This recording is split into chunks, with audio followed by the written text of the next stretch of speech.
Rip Lou Correa just exposed a dangerous contradiction that should terrify every American counting on FBI protection. While Patel claims he can safeguard Main Street with massive budget cuts, Congress demands $88 million more to protect themselves. What you're about to witness is a breakdown that reveals how hollow promises from Trump's FBI pick could leave ordinary citizens defenseless against domestic terror. For us to understand. I'll get back to you on that. Thank you. Chair now recognizes the gentleman from California. Thank you, Mr. Chair. Welcome, Director Patel.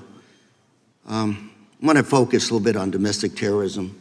We have a graph here, data up to 2021, but as you can tell, domestic terrorism is on the rise. Nation, our citizens under threat.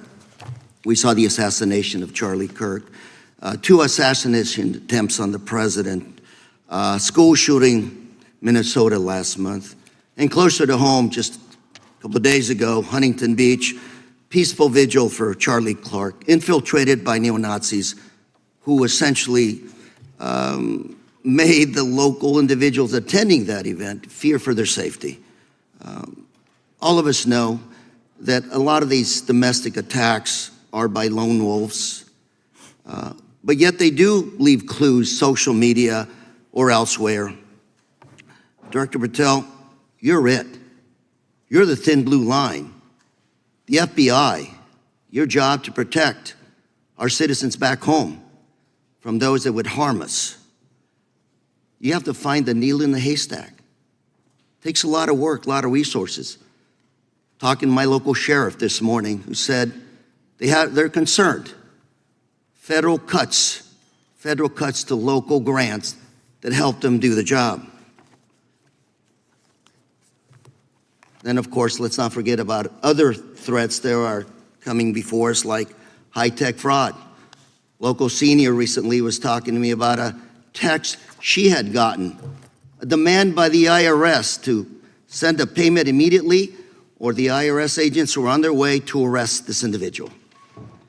Pretty gutsy stuff by folks probably from Europe, North Korea, Russia, China, people, okay, going after those precious savings our senior citizens rely on. Yet the president's proposing a budget cut of $500 million or more to your organization, the FBI. You've said that that'll essentially equate to about 1,300 less jobs at the FBI. So I'm going to ask you essentially, what is it that we can do to help you do your job? Little concerned. Friday night lights.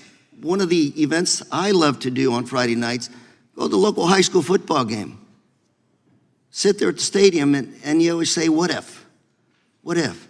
You're the thin blue line. Can you do your job cutting $500 million from your budget? Thank you, sir. I think we are doing our job, and the distinction is with the budget that we have, we are flexing more resources to the field. California is receiving the largest FBI plus-up of any state in the union due to that plus-up. They're not getting a reduction. No state is getting a reduction. Every state is getting a plus-up. And so I'm utilizing the money that we have to first plus it up. And the empty vacancies that we have, those haven't been filled in years, not under my leadership. Here's my concern. You're going to do well, you're doing more with less, is what you're saying. Yet we're about to vote on a budget that has $88 million more to protect members of Congress, the executive branch, and the Supreme Court. There's a contradiction here. Back on Main Street, we're saying you can do more with less, you can protect them with less money, yet here in Washington, we're saying we need more money to protect members of Congress. It's a little contradiction here, or maybe, sir, you ought to talk to leadership about coming in with your management style to protect the Supreme Court, Congress, and the administration. Otherwise, it's essentially a hypocritical situation. We need more protection, yet folks on Main Street can do with less. My concern is folks on Main Street.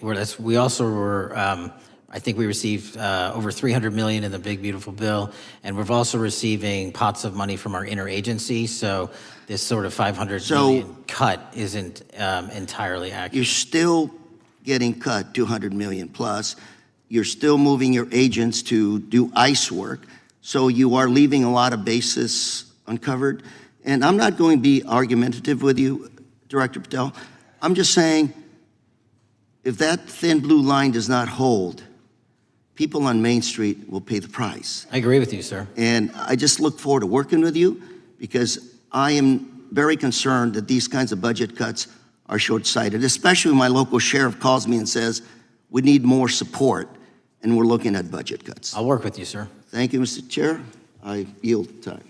Mr. Chairman, I have another unanimous consent request. Rep.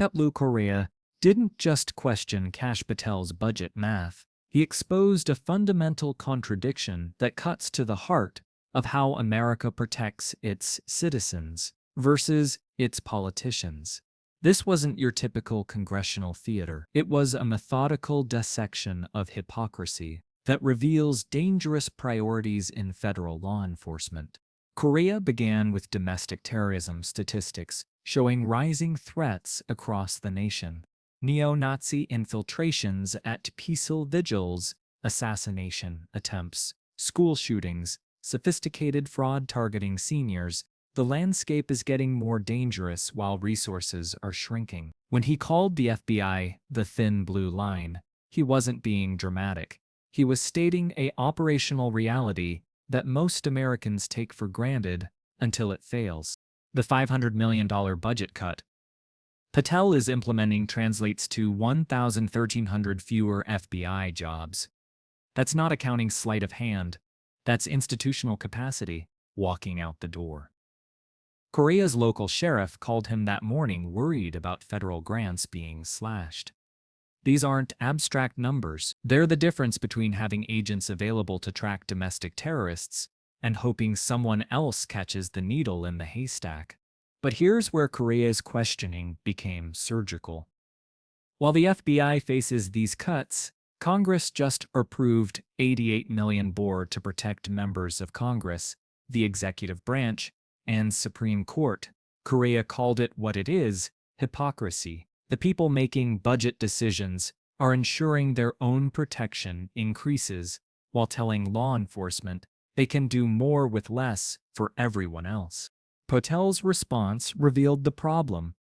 He claimed California is getting a plus up and no state is seeing reductions, but then admitted the $500 million cut is real, just offset by other funding sources. This is bureaucratic doublespeak that obscures a simple truth. Overall capacity is declining while threats are rising.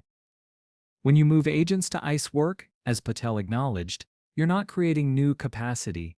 You're robbing Peter to pay Paul. The contradiction Correa highlighted exposes a broader institutional failure. Federal law enforcement operates on the assumption that career professionals can stretch resources infinitely while maintaining effectiveness. But domestic terrorism doesn't respect budget constraints. Sophisticated international fraud rings don't pause operations during fiscal belt tightening. The senior citizen receiving fake IRS threats needs protection now, not after the next appropriations cycle. When Correa mentioned Friday night lights and sitting in high school stadium bleachers, he wasn't being folksy. He was anchoring the discussion in the real world where families gather, where communities are vulnerable, where the thin blue line either holds or it doesn't. Those moments of public gathering are exactly what domestic terrorists target, and they're exactly what gets less protection when federal capacity shrinks. The exchange also revealed how budget cuts compound across levels of government. Local sheriffs depend on federal grants and coordination. When FBI resources decline, local capacity suffers too. It's not just 1,300 fewer federal jobs, it's a cascade effect that weakens the entire security infrastructure ordinary Americans depend on. This isn't about partisan politics or budget philosophy. It's about institutional integrity and public safety. If the people who write the budgets, believe they need more protection, why would they simultaneously believe everyone else needs less? Correa's questioning forced that contradiction into the open, and Patel's evasive response confirmed it. The most dangerous aspect isn't the budget cut itself, it's the precedent it sets. When federal leaders demonstrate that their security matters more than public security, they're not just making a resource allocation decision, they're making a statement about whose lives have value and whose safety can be compromised for political convenience. Correa's final warning about the thin blue line not holding carries historical weight. Every major security failure in American history followed the same pattern: budget constraints, institutional capacity reduction, and political leaders assuring the public that less resources would somehow produce better results. The gap between Washington's protected class and Main Street's vulnerability grows wider with each cut. What makes this exchange particularly damning is Patel's admission that agents are being reassigned to immigration enforcement.